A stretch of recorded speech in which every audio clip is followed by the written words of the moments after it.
Salut à tous, bonjour et bienvenue dans cette nouvelle vidéo du trading.fr. Oui, je ne suis pas à la maison aujourd'hui, je suis sur la route, mais je vais quand même faire le point pour vous expliquer un petit peu ce qui se passe et quelles sont les 5 choses qu'il faut retenir cette semaine, parce qu'on vit une semaine assez spécifique, assez particulière, et c'est pas fini, parce que finalement, on n'est que mercredi. Alors d'ici là, n'oubliez pas quand même entre deux d'aller voir ce qui se passe dans la salle live et voir ce que Jonathan nous fait, parce que pour l'instant, il se fait plaisir, comme d'habitude. J'ai envie de dire, comme d'habitude.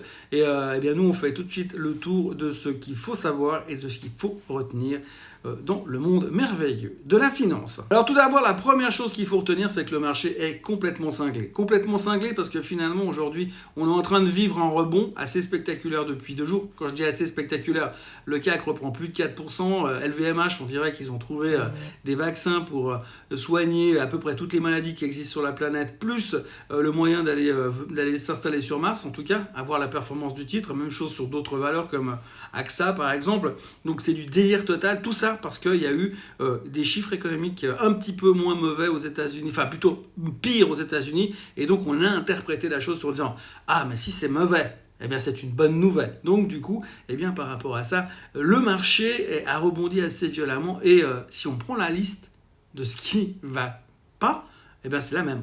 Toujours la même chose. L'inflation, c'est pas réglé. La récession, il y a toujours un gros risque. Je vous passe la problématique de la crise énergétique. On va pas parler du pétrole qui remonte. Le pétrole a repris quasiment 6 $ depuis une semaine, mais ça, on s'en fout. C'est pas important. On continue de repartir à la hausse parce que finalement, les chiffres sont moins bons que prévu. Mais on n'a réglé aucun problème et le marché est toujours fondamentalement optimiste. La deuxième chose qu'il faut savoir, c'est que le marché est complètement cinglé, cette fois parce que la Fed, on pense aujourd'hui, le psyché du marché est parti en se disant moi je pense que la Fed va devoir changer sa position, va devoir parler différemment et va devoir s'expliquer différemment par rapport à ce qu'ils vont devoir faire ensuite. Pourquoi ? Parce qu'on a eu donc 2 chiffres. Le premier chiffre, je vous le fais en bref, on a eu l'ISM manufacturier qui est sorti lundi et qui était en dessous des attentes, qui est plus faible, donc qui montre que l'économie est en train de ralentir. Et vous avez les JOLT, qui sont le nombre d'offres d'emploi disponibles aux États-Unis, qui sont sortis hier aux États-Unis et qui là aussi étaient nettement en dessous de ceux du mois dernier. Le mois dernier, on avait 11,2 millions d'offres d'emploi aux États-Unis. Ce mois, on n'est plus qu'à 10,1 et les analystes attendaient 11,1. Les gars se sont gourés de 1 million encore une fois. Un grand classique dans le monde de la finance, des prévisions qui servent à rien. Je crois que c'est la 843e fois qu'ils font des prévisions à côté de la plaque depuis le 1er janvier.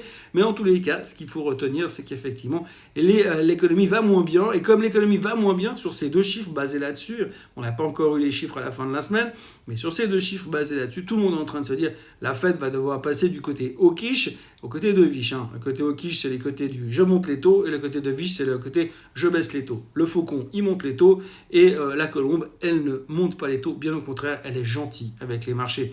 Deuxième raison pour laquelle le marché est à moitié cinglé en ce moment. Troisième chose qu'il faut savoir cette semaine, c'est que le marché est complètement cinglé parce qu'il a une volatilité intraday absolument hallucinante. Alors c'est très bien pour Jonathan, c'est très bien pour les méthodes de trading du trading.fr justement, mais par contre, à côté de ça, on voit quand même qu'il y a une certaine instabilité et on voit qu'on est capable de passer du rire aux larmes en l'espace de quelques secondes sans se poser plus de questions. Aujourd'hui, il faut quand même se dire qu'on a repris quasiment 5% en moyenne sur les marchés mondiaux en se basant sur le fait qu'il y a 2 chiffres économiques légèrement en dessous des attentes qui vont changer la face du monde, qui veulent dire que l'économie est en train de se transformer et que la Fed va devoir se comporter autrement.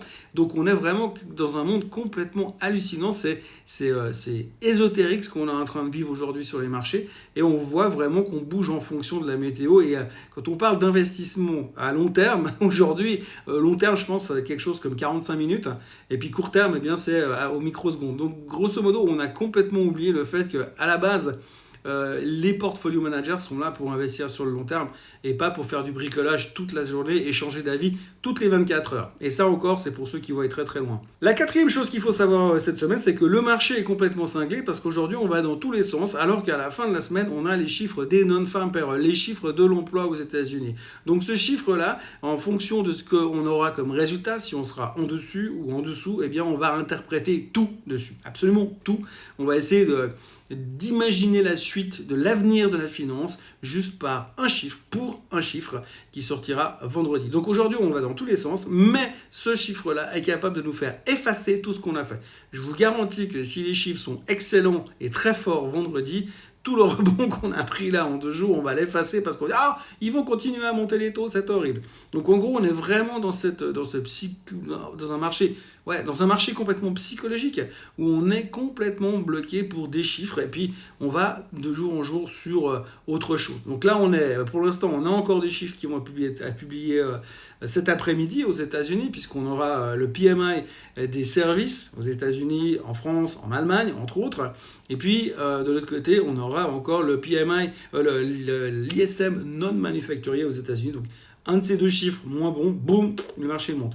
On a aussi les chiffres de l'ADP, de l'emploi ADP, qui est un peu l'antichambre des chiffres de vendredi. Et là aussi, si ceux-ci sont mauvais, forcément, mauvaise nouvelle égale bonne nouvelle. Et puis la 5e chose qu'il faut savoir, la 5e chose qu'il faut retenir, c'est que le marché est complètement cinglé parce que hier soir, monsieur Elon Musk a donc décidé de racheter Twitter, finalement.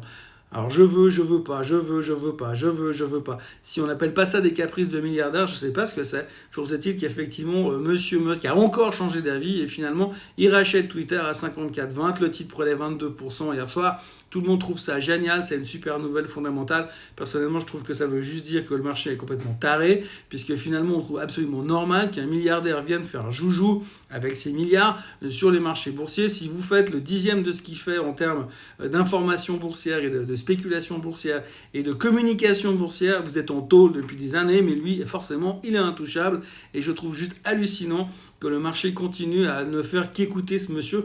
Bon, c'est vrai qu'aujourd'hui, il n'y a pas beaucoup de nouvelles dans le marché, donc on se concentre effectivement que sur les tweets de monsieur Elon Musk, qui aujourd'hui, c'est ses propres tweets, c'est sa propre boîte, et il fera ce qu'il veut. Encore à l'époque, on pouvait espérer qu'à un moment donné, Twitter allait dire « Bon, lui, on va lui couper le feed parce que ça devient juste n'importe quoi. » Mais là, on est mal barré, et puis on va encore en profiter pour un bon moment. En tous les cas, voilà, c'était l'annonce de la semaine, et ça prouve encore une fois que ces marchés sont complètement borderline pour l'instant. Et je pense que ce serait pas mal si on pouvait imaginer une pause. On arrête pendant une semaine et puis on laisse poser le marché pour voir dans quelle direction on va. Ce serait pas mal. Ce serait moins bon pour Jonathan, puisque finalement, il ne pourrait plus traiter pendant la journée.